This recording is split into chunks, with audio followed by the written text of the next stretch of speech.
28/10/2024 October 24వ తారీఖున నారా చంద్రబాబు నాయుడు గారి tweet కూడా అది కూడా ఈనాడులో వచ్చింది.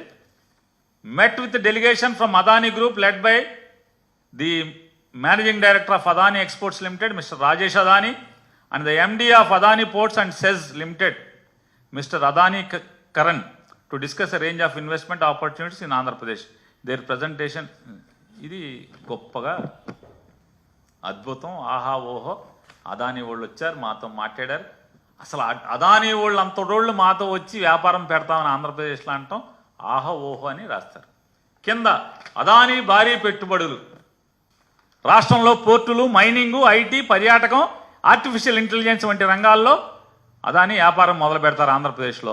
అమరావతి ఇన్నర్ రింగ్ రోడ్ నిర్మాణానికి సంసిద్ధత, ముఖ్యమంత్రి చంద్రబాబుతో అదానీ గ్రూప్ ప్రతినిధులు భేటీ, ఆహా ఓహో వ్యాపారం.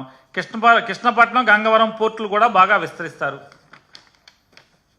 రామోజీరావు గారు అబ్బాయి ఒక్కసారి వెనక్కి తిప్పితే కాగితం జగన్మోహన్ రెడ్డి గారు ఉన్నప్పుడు అదానీ వాళ్ళు వచ్చి కలిస్తే ఏం రాశారు చూడండి సరే.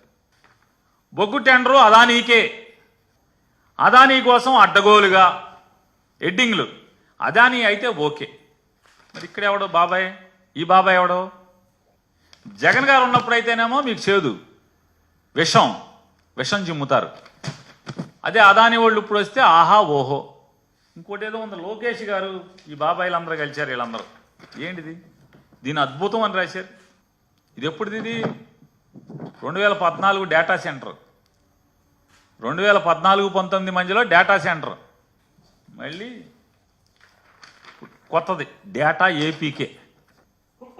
అదే అదానీ వీళ్ళు రాస్తారు. అదానీ సంస్థల చైర్మన్ గౌతమ్ అదానీతో ఐటీ ఎలక్ట్రానిక్ శాఖల మంత్రి లోకేష్ ఏపీలో పెట్టుబడులు కట్టుబడ్డాం. కొంచెం కూడా సిగ్గుపడరు. అరే అప్పుడు అలా రాసామే, ఇప్పుడు ఇలా రాయిచ్చా, రాస్తే ఏమని అనుకుంటారేమని. ఎవడేమనుకుంటే నాకేంటి, సిగ్గిడి చేశాం. విశాఖలో క్లౌడ్ సిటీ. అదే జగన్మోహన్ రెడ్డి గారు ఉంటే అదానీకి 60 ఎకరాలు,